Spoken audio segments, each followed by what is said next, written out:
শুরুতেই তোমাকে একটা কথা বলি, সফলতার কোনো শর্টকাট হয় না, সফলতার কোনো স্টেপ জাম্প হয় না। না, এই পৃথিবীতে কোনো সফলতাই একদিনে আসে না, কোনো সফলতাই এক সপ্তাহে আসে না, কোনো সফলতাই এক মাসে আসে না।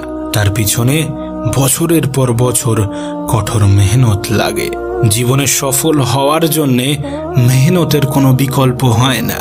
আর এই পৃথিবীতে যদি কোনো সফলতা মেহনত ছাড়াই এসে থাকে, যদি কোনো সফলতা খুবই দ্রুত এসে থাকে, তাহলে মনে রেখো সে সফলতা দীর্ঘস্থায়ী হওয়ার নয়। তুমি যে কোনো এক্সাম্পল নিতে পারো, যাদেরকে তুমি পছন্দ করো, দেখবে তাদের কেউই একদিনে সফল হয়নি। তাদের সফলতার যাত্রাটা অনেক বেশি কঠিন। তাহলে কিভাবে মনে করো যে তোমার ক্ষেত্রে যাত্রাটা সহজ হবে? মনে রেখো, তোমার সফলতার যাত্রা যত বেশি কঠিন হবে, তোমার সফলতা তত দীর্ঘস্থায়ী হবে। হ্যাঁ, তত দীর্ঘস্থায়ী হবে। তুমি কতটা বিশ্বাস করো জানি না, কিন্তু সফলতা পাওয়া যতটা কঠিন, সফলতা ধরে রাখা ঠিক ততটাই কঠিন।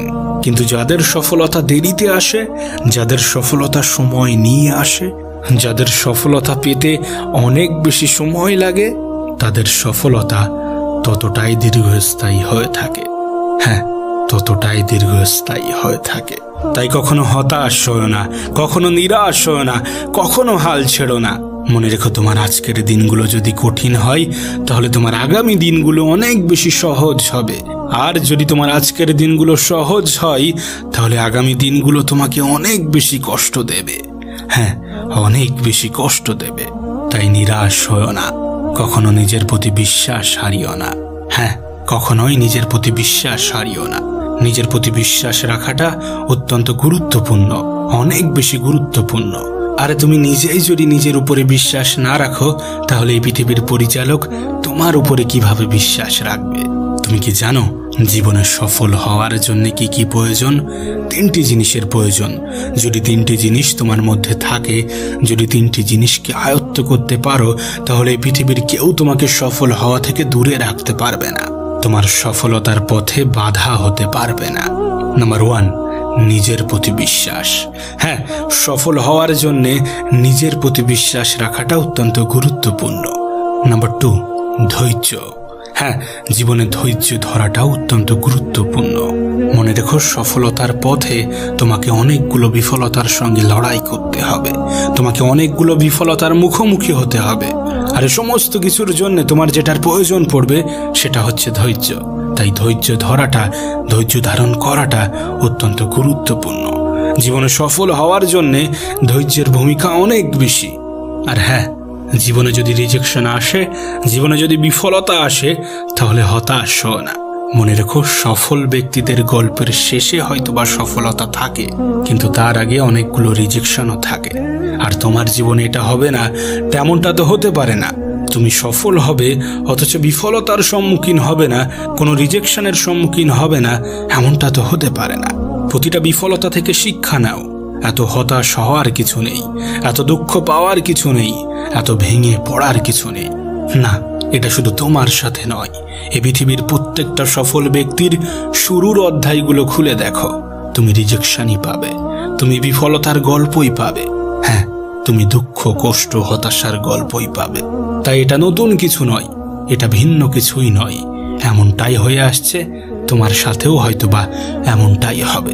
তবে হ্যাঁ, শেষটা তোমারই হবে, যদি তুমি বিশ্বাসী হও, যদি তুমি ধৈর্যশীল হও, যদি তুমি মেহনতি হও। হ্যাঁ, সফলতার জন্য আর যে জিনিসটার প্রয়োজন সেটা হচ্ছে মেহনত। মেহনতের কোনো বিকল্প হয় না, আর মেহনতের কোনো বিকল্প হবেও না। মনে রেখো, সফল হতে গেলে তোমার যুদ্ধটা তোমার সঙ্গে, তোমার যুদ্ধটা সময়ের সঙ্গে। মেহনত তো তোমাকে করতেই হবে, তার কারণ সফলতা পেতে গেলে মেহনতের কোনো বিকল্প হয়নি, আর হবেও না। না, কখনোই হবে না। আমি একটা কথা প্রায় বলে থাকি, আজকের দিনটা হয়তোবা কঠিন, কালকের দিনটা হয়তোবা আরো বেশি কঠিন হবে, কিন্তু সেদিন দূরে নয় যে দিনটা তোমার হবে, সেদিন দূরে নয় যে দিনটা সুখের হবে, যে দিনটা সহজ হবে। মেহনত করো যদি জীবনে সফলতা পেতে চাও, যদি জীবনে বড় কিছু করতে চাও, যদি জীবনে বড় কোনো স্থানে নিজেকে দেখতে চাও, যদি জীবনে সফল ব্যক্তিদের তালিকাতে নিজের নামটা অন্তর্ভুক্ত করতে চাও, তাহলে মেহনত করো। মনে রেখো, মেহনতের কোনো বিকল্প হয় না। মেহনত করো। নিজের জীবনের সময়গুলোকে এইভাবে হেলাই হারিও না। নিজের জীবনের সময়গুলোকে এইভাবে অপচয় করো না। নিজের জীবনের গুরুত্বপূর্ণ সময়গুলোকে এইভাবে অন্যের পিছনে ব্যয় করো না।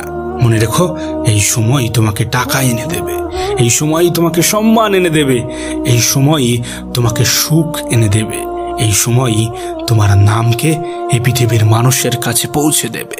আসলে সময় এটা এমন একটা জিনিস, তুমি আমি এর সাথে যেমন ভাবে ব্যবহার করব, এও আমাদের সাথে ঠিক তেমনটাই ব্যবহার করবে। যদি আমরা সময়ের সঠিক জায়গায় ব্যবহার করি, তাহলে সময়ও আমাদেরকে সঠিক উপহার দেবে। আর যদি সময়ের অপব্যবহার করি, যদি সময়ের গুরুত্ব না দিই, সময়টাকে এইভাবে অপচয় করি, তাহলে সময় একদিন আমাদেরকে বুঝিয়ে দেবে যে সে কতটা গুরুত্বপূর্ণ ছিল। না, এমনটা হতেই পারে যে সময়ের সঠিক ব্যবহার করতে গিয়ে তোমার বন্ধুর সংখ্যা কমে যাবে এবং শত্রুর সংখ্যা বৃদ্ধি পাবে। এমনটা হতেই পারে যে কিছু মানুষ তোমাকে এসে জিজ্ঞাসা করবে, কিরে অনেক দিন তো করছিস, কিছুই তো হলো না, কিরে অনেক কিছুই তো করলি, কিছুই তো পারলি না। এমনটা হতেই পারে। কিছু মানুষ হয়তোবা হিংসা করবে, কিছু মানুষ হয়তোবা সমালোচনা করবে, এমন কিছু মানুষ থাকবে যারা বলবে যে এর দ্বারা কিচ্ছু হবে না। কিন্তু তুমি যদি এদের কথায় গুরুত্ব না দাও, তুমি যদি এদের কথাগুলোকে কানে না নিয়ে নিজের কাজে লেগে থাকো, নিজের পিছনে সময় দাও, তাহলে এই মানুষগুলোই একটা সময় পরে তোমার জন্য হাততালি বাজাবে। এই মানুষগুলোই একটা সময় পরে তোমাকে বলবে যে না, আমরা জানতাম তুই পারবি, আমি জানতাম তোর দ্বারা সম্ভব, তোর মধ্যে একটা অন্য কিছু আছে, একটা অন্য রকম কিছু আছে। সুতরাং লোকে কি বললো, লোকে কি ভাবলো, তাতে কোনো যায় আসে না। এই পৃথিবীর বেশিরভাগ মানুষই স্রোতের পিছনে ছোটে। হ্যাঁ, স্রোতের পিছনে ছোটে। এই পৃথিবীতে কোনো সফলতাই একদিনে আসে না, কোনো সফলতাই এক সপ্তাহে আসে না, কোনো সফলতাই এক মাসে আসে না। তার পিছনে বছরের পর বছর কঠোর মেহনত লাগে। আজকের দিনটা হয়তোবা কঠিন, কালকের দিনটা হয়তোবা আরো বেশি কঠিন হবে, কিন্তু সেদিন দূরে নয় যে দিনটা তোমার হবে, সেদিন দূরে নয় যে দিনটা সুখের হবে, যে দিনটা সহজ হবে। শেষে তোমাকে একটা কথাই বলবো, যদি আগামী দিনগুলোকে সুন্দর করতে চাও, যদি আগামী দিনগুলোকে নিজের করতে চাও, তাহলে আজকের দিনগুলোতে নিজেকে ব্যস্ত রাখতে হবে। না, অন্য কারোর জন্য নয়, নিজের স্বপ্নগুলোকে বাস্তবায়নের জন্য। হ্যাঁ, এই পৃথিবীর কিছু মানুষকে ভুল প্রমাণ করার জন্য।